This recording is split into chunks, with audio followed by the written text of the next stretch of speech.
another thing. Now, Mr. Judge didn't talk about strawbeating, but you're familiar with the slave narratives that were collected during the WPA by the Federal Writers Project. They interviewed people who had been born into slavery during the Irish Depression, and they get lots of everybody that was talked to when they would ask, what did y'all do for fun? They would almost always mention there'd be a fiddler, a banjo player, and there'd be a strawbeater. And there's different ways you can do strawbeating. And one of them is the way W.C. Handy described it. He had an uncle, Whit Walker, who he called lively and unregenerate at 80. And he showed Handy how to accompany him with a pair of knitting needles. So a lot of people use knitting needles or some kind of drumstick kind of like thing.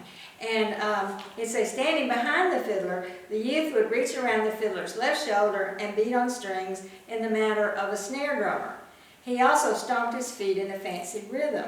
And this is real stomping. So straw beating is just making a snare drum out of the fiddle in a way, a melodic snare drum. And I'll show you that. I don't do it the way Uncle Whit Wiley taught him to do it. I just do it with one straw. I have this joke saying in Alabama we're so poor we straw beat with one straw. So this is how we do it. We're going to play it. I actually had a great uncle who showed us how to do this, and then another guy we met from West Alabama also. And they just use one. So that's the way we do it. This is our Candy Girl. Candy Girl. Ready?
Musicians on the Grand Ole Opry who was white, but it hardly has 4 notes and something like that. Yeah, it was pretty much the tune, the kind of tune we're talking about that the Indians, the Native Americans play, and often the African Americans play, that sort of thing.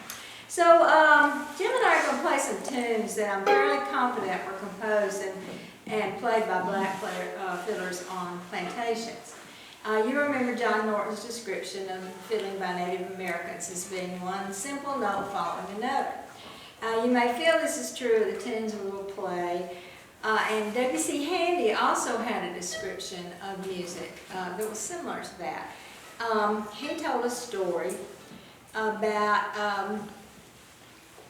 an incident where he came across people who played what he would call primitive music or low forms of music, because you know he was trained. He was a trained musician. He had gone in the public schools of his time. They did train you to do note reading and a little more about music than we get in our public schools today, I think. And so he thought that things out of books had to be superior to the things that people just played, you know, by ear that they'd made up and stuff. And so he had an experience. He and his band, you know, they played kind of popular dance music at the time. This would be around 1900. And he and his band had been paid to play for a dance in Cleveland, Mississippi. But the people didn't receive them real enthusiastically.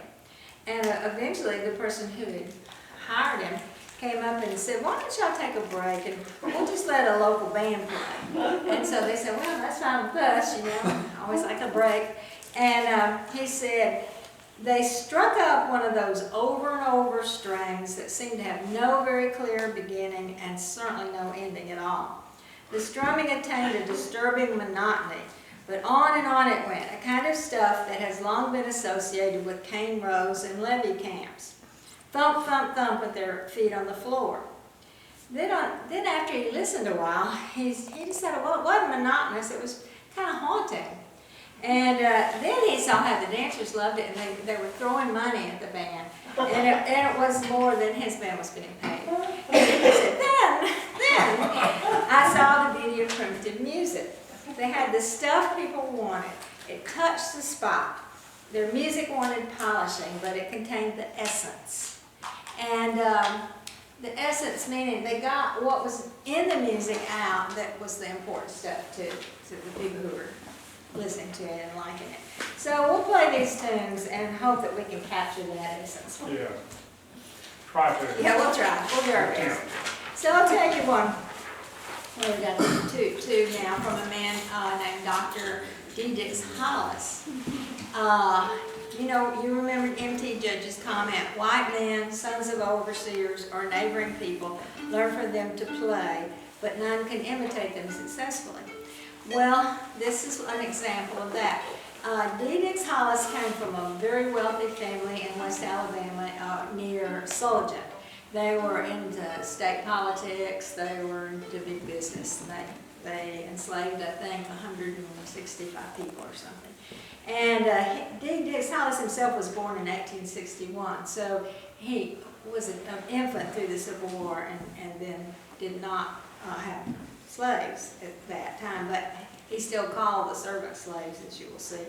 But anyway, he became a medical doctor, and because he was affluent, when the recording companies started recording fiddle music in the 20s, around 22 or so, they got interested in providing music that anybody would like your ethnic group. If you were in New York City, it might be klezmer music, or if you were in Wisconsin, it might be polka music, and in the South, it was fiddle music.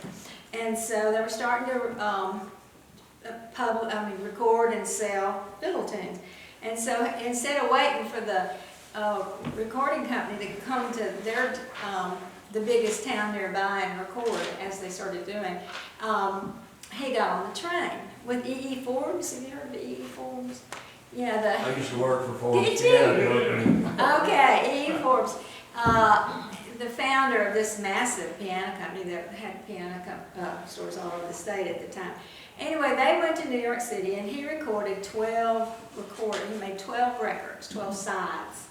And that was really a good thing, because we now know tunes that he learned from one of, he called our slaves. It would have been a servant at that time. He wrote, Ben Guyton, one of our slaves, noticed my great talent and love for the fiddle and taught me all he could about it when I was 10 years old. And you can tell when you listen to those 12 recordings, you can tell probably which ones he learned from Ben Guyton. They just fit this mold of these kind of tunes we've been talking about. So the first one, maybe I can play better on this. This is a modern version of that. It's a fretless, and hopefully I can play that. Now I got to find my, here it is.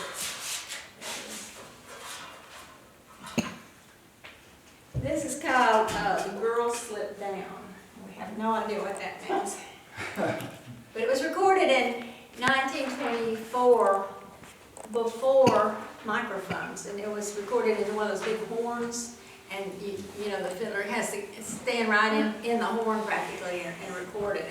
And when you listen to the original recordings, they're really hard to listen to because they're so distant. It sounded like he was playing in the 2 rooms over. I need to get tuned with this.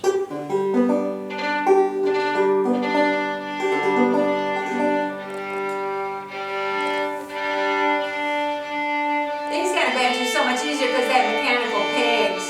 The one I was playing before has friction pegs, and they just pop out all the time. It's Well, really that keeping and in tune.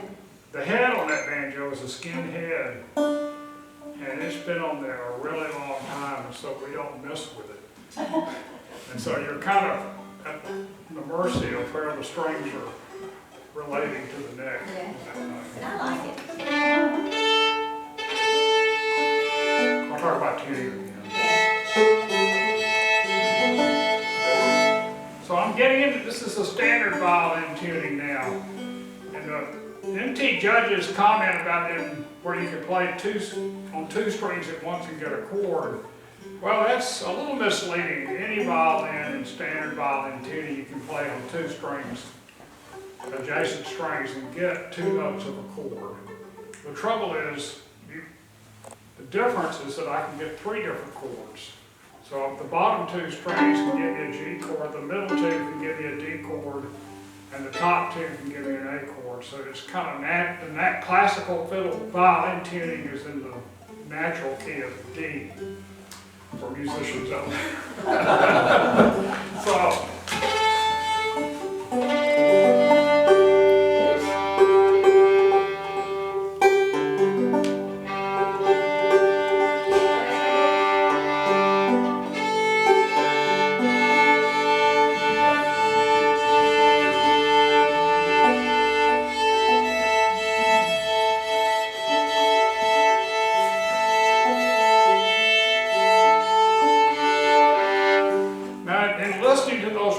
It sounded to me like he had his violin in a standard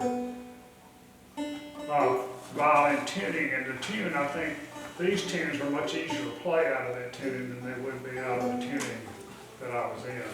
So, He knew music. He played cornet, church music, stuff like that. So he probably didn't mess with these tunes so much. am I still okay?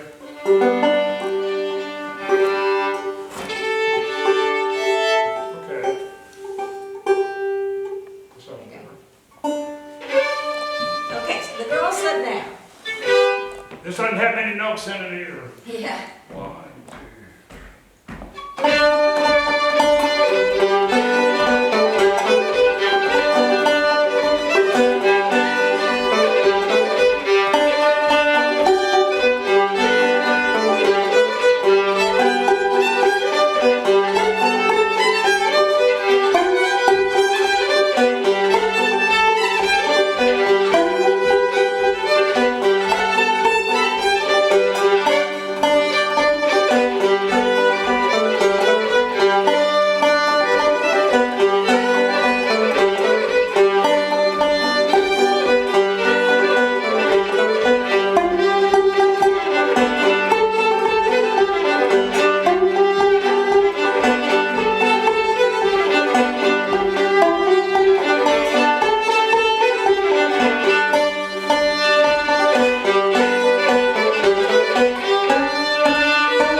walking in the parlor.